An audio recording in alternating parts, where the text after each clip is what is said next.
In the top stories, CTU ICT Week 2024 launches with ministerial seminar. Tropical Depression 12, possibly Tropical Storm Kirk, forms in the Atlantic, and North Carolina races to deliver aid as Hurricane Helen's death toll nears 100. Hello and welcome to the ZIZ Midday Newscast. Today is Monday, 30th September 2024. I'm Scotty Sia Hendrickson.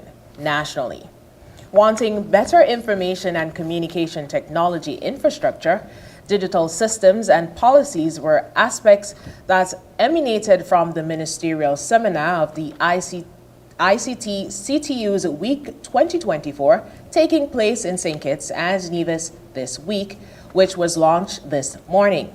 Honorable Dickon Mitchell, Prime Minister of Grenada and technology lead for the CAIO, addressed the gathering, expressing the need for more and better ICT.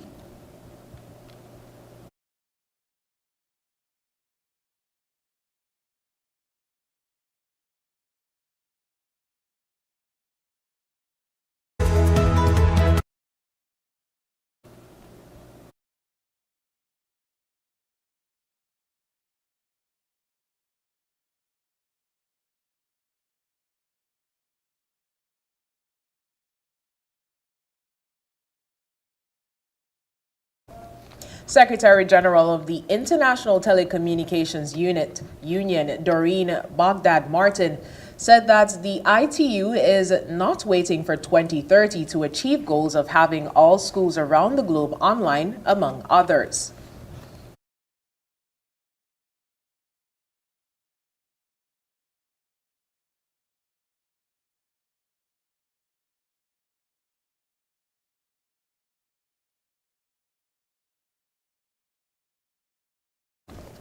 The Caribbean Telecommunications Union's ICT Week this week will feature a youth forum, executive council and general conference of ministers, and a tech fest, among others.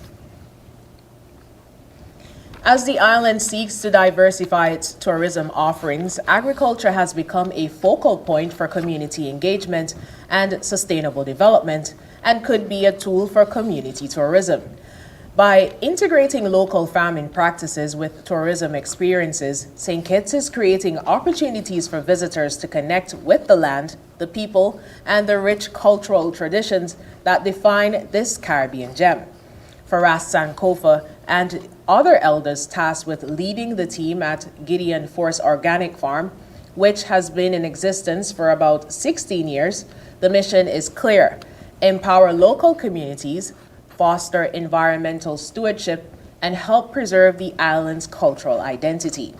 Rassan Kofa firmly believes that adopting the Each One Teach One philosophy is one way to ensure that life lessons on the importance of fostering a spirit of community are passed down through generations.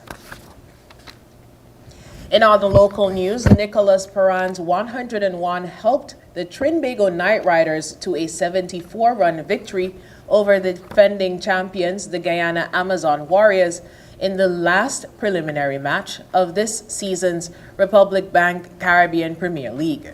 Knight Riders captain Kiran Pollard won the toss and elected to bat first. That looked like the wrong decision, as they lost their first wicket with only one run on the board. However, Nicholas Perran came to the crease and, along with Jason Roy, steadied the innings for the four-time champions. Perran hit his third CPL century for 59 balls. That included 8 sixes and 9 fours.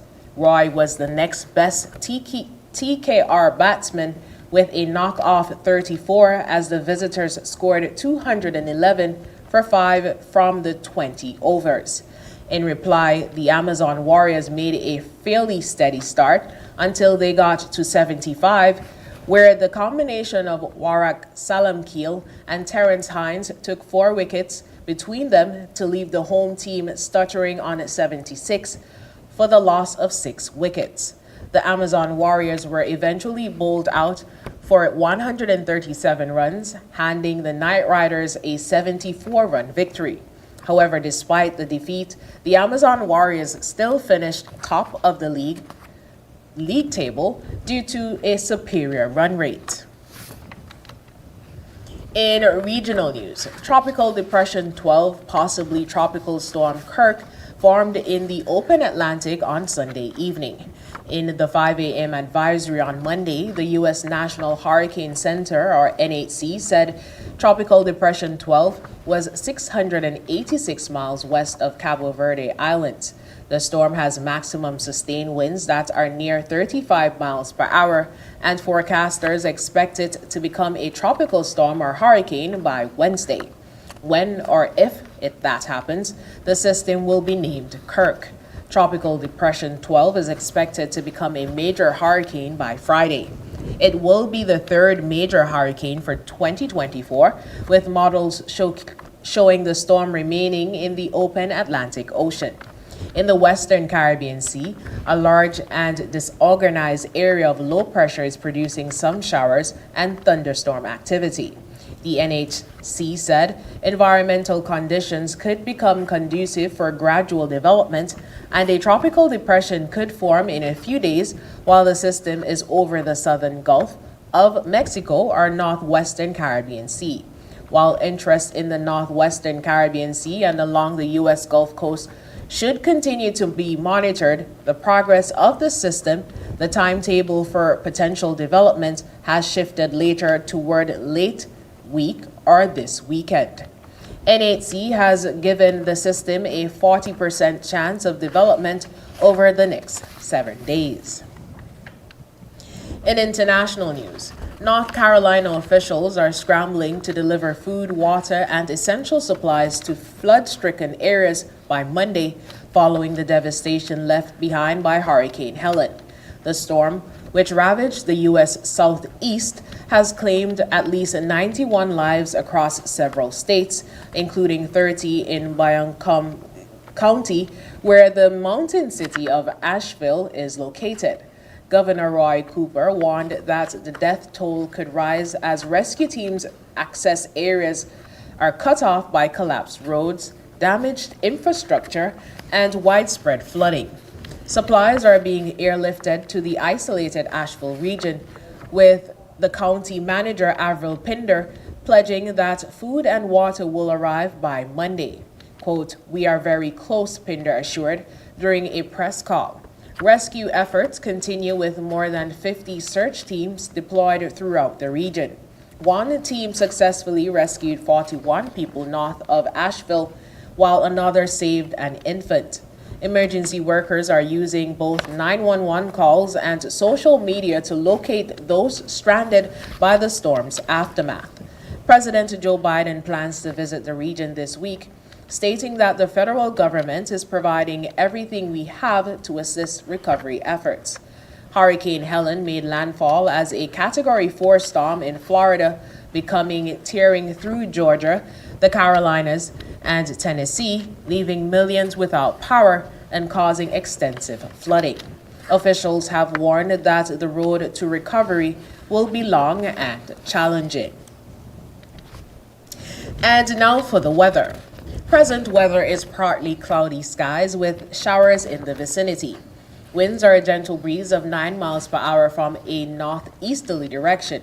The temperature today is 31 degrees Celsius or 87 degrees Fahrenheit. Seas are 1 to 1.5 meters or 3 to 5 feet. The weather forecast for today predicts partly sunny skies with brief cloudy spells and a 60% or moderate chance of brief passing showers. Tonight is fair to partly cloudy skies with brief cloudy spells and a 60% or moderate chance of overnight showers. Sunset today will be at 6:01 p.m. and sunrise tomorrow will be at 6:01 a.m.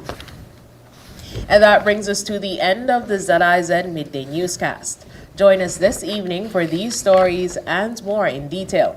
Thank you so much for joining us. I'm Scotty Hendrickson.